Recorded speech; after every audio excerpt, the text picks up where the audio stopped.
All right, guys, we're here on Lake Fork today, and we just got here this morning, and the lake's obviously come up. You can look around at some of the stuff whenever you first get on the water. There's some of the green bushes and green trees that are actually underneath the water, so you can tell that they were bloomed out on dry land. The lake has risen. That's a sign to me. Right now, it's October in the fall. The water temperature is 61 degrees. Good opportunity for fish to go ahead and move on up shallow, and a good chance for you to get bit with a flipping stick. That's actually a mat that you can punch and flip. I'm basically just going to go through a pocket, and anything that I can find that's flooded thick, the thicker, the heavier, the better. It's generally the rule of thumb. The biggest fish are going to go to the thickest and the heaviest. So this is actually going to take two different rods to flip a lake like this. That's going to have two different situations. It's got, you know, pennywort flooded mats, which is going to take a big weight, which is going to be a totally different setup. 1 ounce and a quarter weight. 5/0 straight shank hook, line tying, everything's going to be different, as opposed to when I'm flipping bushes and stuff like this. I'm not as likely to flip this big weight with a beaver in there, although you can, you know, I mean, there's nothing wrong with it. You're still getting a fast fall, but a lot of times this time of year is when I'm probably going to go to a 1/2 ounce jig. You can flip it on 25-pound test fluorocarbon in heavy cover, or you can flip in braid. And as you can see, I'm using braid here, but we're on Lake Fork. And from my experience, if you're in places that have 7-8 pounders, you can get your heart broke flipping 25-pound fluorocarbon. Those are times that I'm definitely going to flip braid on lakes like Toledo Bend, Rayburn. I've fought this for years because the braid gets hung up in the bushes. I don't like it. If the wind's blowing, you fight it more. It seems like the braid cuts into the actual wood limb and you get hung up more. The fluorocarbon flows better. It's in and out. It's less maintenance. But the problem is, and I still fight this battle to this day, if I'm at Rayburn or Lake Fork, I flip in there and an 8-pounder bites, you can get your heart broke. And that's where, if you're flipping 65-pound braid, you've got a lot better chance of getting that fish out of those bushes. So here we are again. Look at this. Get a shot of this. Here we are again. We're flipping down a bush line. I'm flipping a 1/2 ounce jig, and as you can see in front of me, a mat floating. It's got some holes in it, which will allow me to flip a 1/2 ounce jig in it, but there's going to be some places that are thicker in it that are going to provide more shade for the bass that I'm probably going to pick up that punch weight for and punch that mat.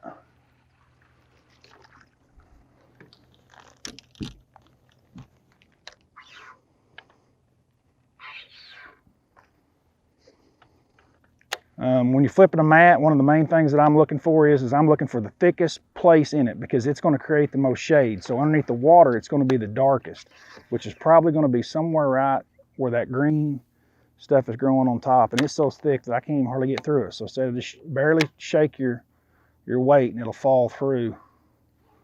See, a lot of guys fight it. They throw in there and then they're pulling too hard on the rod tip. If you just barely shake it and not hop the bait over the top of the grass, a lot of times it'll get its nose down and it'll nose right down into it. And that one never went down. Throw it a little higher. Still didn't go down. It went right there. Dude, we could potentially, with this weather, catch a giant right here. It'd be awesome flipping there and catch a 13-pounder out of Lake Fork Wood. Video of the year. Isolated bushes like this right here. I mean, anytime that I get to a bush that's isolated, this one's deeper too. It's got a little bit more water on it. Something like this, I'm going to flip more than once. I'm going to flip the front side, the back side, the center of it. It's going to get a couple of flips because it's a very high percentage looking piece of cover. Isolated bushes, always a big deal when flipping. Same as isolated grass beds. Anything that's out by itself.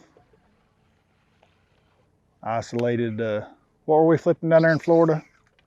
Blanco? What were those called? Reed heads? Yeah, so the reed heads, even them, you know, it was about the isolated ones there too at times. I guess the other main thing that I'm generally looking for that's different that a lot of guys might not think about is I'm looking for the flattest coves. When the lake is just a foot or so high above the normal pool, I'm not wanting to fish a steep bluff bank. and try to flip. I'm looking for the flattest coves, flattest banks in the lake, because the vegetation and the bushes that are on those are going to be deeper. They're going to grow deeper. So when the water comes up in a flat cove, you're going to have 2 foot on a bush, as opposed to a steep cove, you might only have 6 inches of water on those bushes. Then the opposite happens whenever we get a major flood, like when we were at Beaver a couple years ago and it got sky high. Then I'm going to look for steeper banks, because I've got to get to the bank, and the flat coves have got just too much in the water. You know, the bushes will start way, way, way out, whereas the steeper coves be more on the bank. Could definitely get bit right here. These have quite a bit of water in them.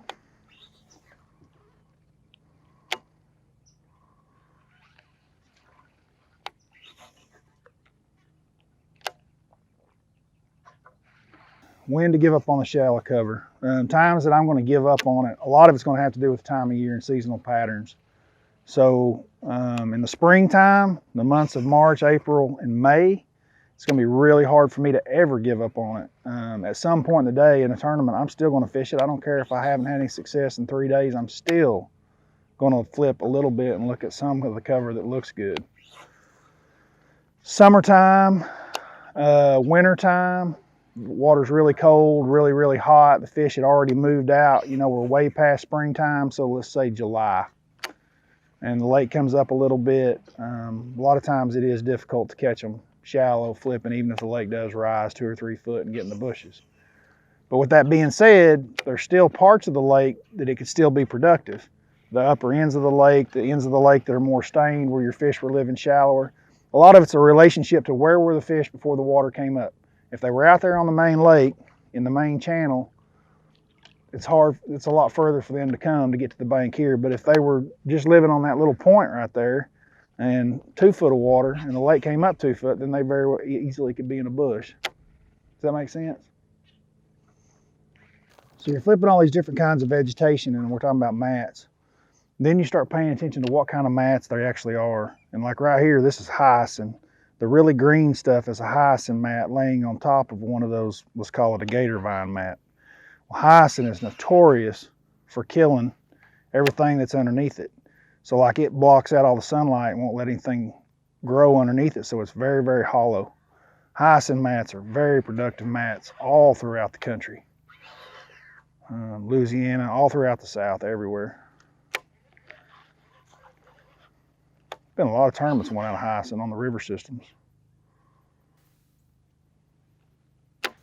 All right, guys, that's pretty much it. Just kind of remember to hit the flat pockets when the lake's just a foot or two high. If the lake gets 6 or 7 foot high, look for your steeper banks. Try to keep multiple different presentations on your deck, from a 1/2 ounce jig to something that you can punch some vegetation with, or even just a heavier, thicker bush. Just go down the bank and find what looks good, put it in the middle of it, see if you get bit. Good luck.